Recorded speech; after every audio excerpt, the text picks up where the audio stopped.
मेरे कान गर्म थे, मेरे चेहरा पसीने से भरा हुआ था।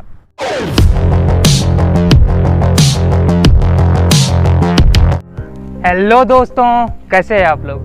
मेरा नाम है सम्राट और मैं अपने साइकिल लेके निकल पड़ा हूँ 24,000 किलोमीटर की ऑल इंडिया टूर पे। दोस्तों, पिछली वीडियो में मैंने आपको बताया था कि हम अमृतसर किस साल में पहुँचे। हमने वहाँ एक दिन का रेस्ट लिया और अगली सुबह चलने का प्लान किया। हमारा प्लान था कि हम 9 बजे तक चल पड़ेंगे, पर क्लॉक रूम से सामान लाने में, पार्किंग से साइकिल लाने में, दोनों को बांधने में हमें 12:30 बज गए। हमने सारी तैयारी की, संता को अलविदा कहा और आगे को चले। आज हमें धालीवाल पहुंचना था। वहां पहुंचते पहुंचते हमें रात के 9 बज गए। एरिया हमारे लिए नया था, कोई पहचान का नहीं था। इस कारण से हमने एक ढाबे पे किसी गुरुद्वारे के बारे में पूछना चाहा। वहाँ हमें मिले गुरप्रीत सर। क्या जिंदा दिल इंसान है वो, क्या कहानियाँ हैं उनके पास। वो धालीवाल में एक बाइकर्स क्लब चलाते हैं। हमारा इंट्रोडक्शन हुआ और हम वहीं बैठ के बातचीत करने लगे। उनसे बातचीत करते हुए हमें 9 के 11 कब बज गए पता ही नहीं चला। 11 बजे हमें होश आया कि हमें गुरुद्वारे जाना था, जो कि अब बंद हो गया होगा। उन्होंने अपने किसी दोस्त को कॉल किया और वहाँ के बाबा जी से गुरुद्वारे का दरवाज़ा खुलवाया।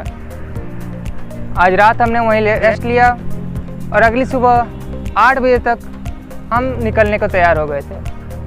हमने गुरप्रीत सर को बाय करने के लिए कॉल किया, तो वो अपने कुछ फ्रेंड्स के साथ हमें सी ऑफ करने आए। हम कुछ दूर साथ चले, इकट्ठे ब्रेकफास्ट किया और हम पठानकोट की तरफ निकल पड़े। पठानकोट हम वक्त पे पहुंच गए थे, पर वहाँ हमें कोई मंदिर या गुरुद्वारा नहीं मिला, तो हमने कोई रूम लेके रहने का फैसला लिया। होटल हमारे लिए काफ़ी महंगा पड़ जाता, इस कारण से हमने वहाँ एक धर्मशाला में रूम ले लिया, जो कि महज हमें 120 रुपये में ठीक ठाक रहने लायक रूम मिल गया था। हमने वहाँ रात गुजारी और आगे बढ़े। आज हमें लखनपुर बॉर्डर क्रॉस करना था, जो कि पंजाब और जम्मू के बीच का बॉर्डर एरिया है। वहाँ हमें पता था कि हमें रैपिड एंटीजन टेस्ट से गुजरना होगा, क्योंकि उस वक्त हमारे दोनों डोजेज़ वैक्सीन के लगे नहीं थे। हमें वहाँ 1.5 से 2 घंटे लग गए टेस्ट करवा के रिपोर्ट लेने में। हम जैसे ही एंटर किए, हमारा नेटवर्क गायब हो गया, क्योंकि वहाँ प्रीपेड सिम चलती नहीं है।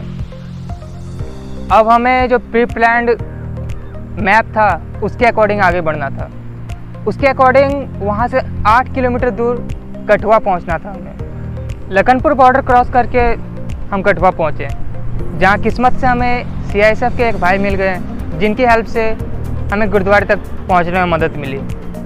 गुरुद्वारे में हमें कुछ बच्चे मिले जो हमसे बातचीत करने में इतने उत्साहित थे कि मानो ये जर्नी हम नहीं वो कर रहे हैं। उनसे बात करके हमारा भी उत्साह 7वें आसमान में था। आज हमने वहीं रेस्ट लिया और आगे जम्मू के लिए निकले।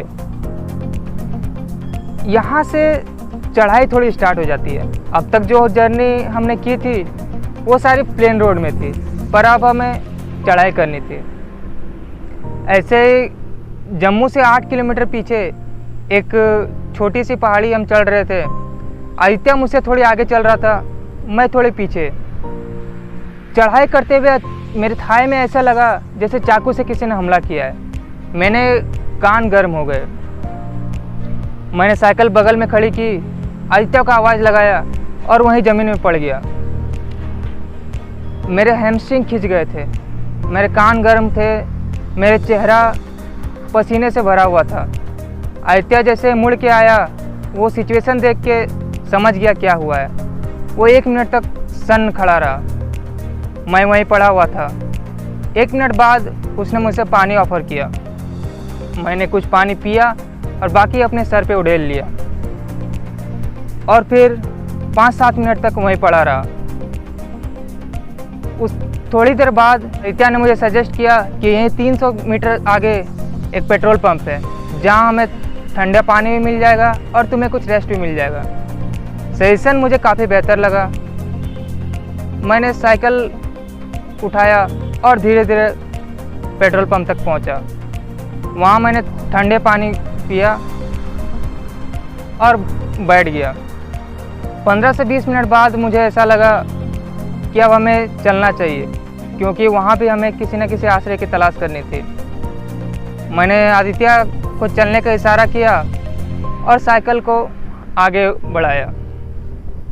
मैं जैसे ही पेट्रोल पंप से आगे निकला ही था कि पीछे से मुझे आवाज़ लगाई। मैं मुड़ा तो देखा आदित्य का टायर फ्लैट पड़ा था। सिचुएशन काफ़ी टेंस थी।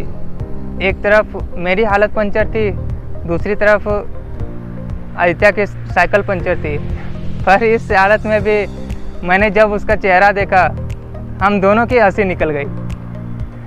उसने अपने सामान अनलोड किया और मैं साइकिल को पास ही दुकान में पंचर ठीक करवाने ले गया। उस दुकान में मुझे दियांगा आश्रम के बारे में पता चला। वो वहाँ से करीब 2-3 किलोमीटर आगे ही था, जहाँ हमें रहने और खाने की व्यवस्था मिल जाती। ये सुन के मुझे थोड़ी राहत हुई, क्योंकि इस हालत में किसी आश्रय की तलाश करना किसी पहाड़ तोड़ने से कम नहीं था मेरे लिए। पर साइकिल ठीक करवा के हम दोनों आगे बढ़े, दियांगा आश्रम पहुँचे और वहीं रेस्ट लिया। अगली सुबह हमारे साथ ऐसा कुछ हुआ जो हम दोनों ने ही नहीं सोचा था। वो मैं अगली वीडियो में बताऊंगा। तब तक वो लाल बटन फोड़ दो और कमेंट में आओ, आजा गल्ला करिए।